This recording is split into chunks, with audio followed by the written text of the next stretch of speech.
Hello विद्यार्थी मित्रांनो, मी Jadhav madam. आज आपण क्लास 4th इंग्लिशची first poem back to school ही इंग्लिश टू मराठी शिकणार आहोत. तर या ठिकाणी ही कविता पुन्हा शाळा सुरू झाल्याचा आनंद व्यक्त करते. नवीन शैक्षणिक वर्षाची सुरुवात झाल्यावर विद्यार्थी किती उत्साही वाटतो हे या कवितेत सुंदरपणे सांगितलेले आहे.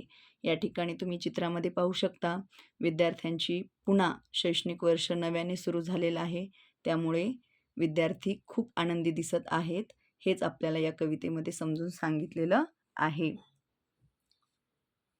तर या ठिकाणी मी अगोदर तुम्हाला ही कविता संपूर्ण वाचून दाखवते आणि त्यानंतर समजून सांगते. तर पहा, The day is here, I cheer, hooray. I take my seat, it's brand new day. New dress, new shoes, new bag, new books. Happy and joyful everyone looks. My teacher smile feels warm and bright. Learning together will be such delight. We shall read and write, we shall sing and play, we shall learn new things in fun-filled ways. Our friends to meet and new ones too. I am feeling great. How about you? तर आता आपण या ठिकाणी first stanza समजून घेऊया. The day is here, I cheer hurray. तर या ठिकाणी सांगितलेलं आहे की शाळेच्या पहिल्याच दिवशी हा जो मुलगा आहे तो अगदीच आनंदी असल्यामुळे तो आनंदाने हुर्रे म्हणत आहे. I take my seat, it's brand new day. आणि शाळेच्या पहिल्याच दिवशी तो आपल्या जागेवरती टेक माय सीट म्हणजे त्याच्या जागेवरती जाऊन बसतो. न्यू डे म्हणजेच शाळेच्या पहिल्या दिवशी. न्यू ड्रेस, न्यू शूज म्हणजेच काय, तर नवीन ड्रेस, नवीन शूज, नवीन बूट म्हणूया आपण या ठिकाणी.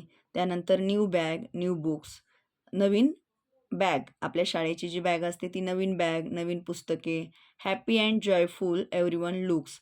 आणि सर्वजण या ठिकाणी कसे दिसत आहेत, अतिशय हॅपी आणि जॉयफुल म्हणजे उत्साही दिसत आहेत. का बरं, तर त्यांना सर्व काही नवीन नवीन गोष्टी मिळालेल्या असतात. नवीन ड्रेस, त्यानंतर नवीन बूट, नवीन स्कूल बॅग्स, त्यानंतर नवीन बुक्स. आणि त्यामुळं सर्व विद्यार्थी जे आहेत ते अगदीच आनंदी दिसत आहेत. My teacher smile feel warm and bright. Learning together will be such delight.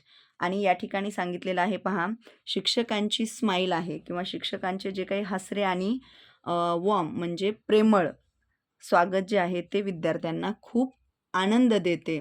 Learning together will be such a delight. आणि या ठिकाणी जे आपलं शिक्षण आहे ते एकत्र शिकल्यामुळे नक्कीच will be such a delight म्हणजे आनंदी होणार आहे. नेक्स्ट स्टॅन्झा पाहूया. We will read and write. या ठिकाणी वीच्या समोर हे कॉन्ट्रॅक्ट फॉर्म आहे. कॉन्ट्रॅक्ट फॉर्ममध्ये आपण याला वीच्या समोर शाल वाचू शकतो.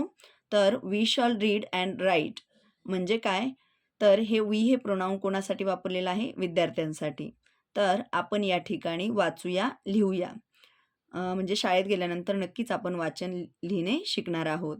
We shall sing and play. आपण या ठिकाणी गाणे गायला आणि प्ले म्हणजे खेळायला शिकणार आहोत, खेळणार आहोत. We shall learn new things. आपण शाळेमध्ये नवनवीन गोष्टी शिकणार आहोत.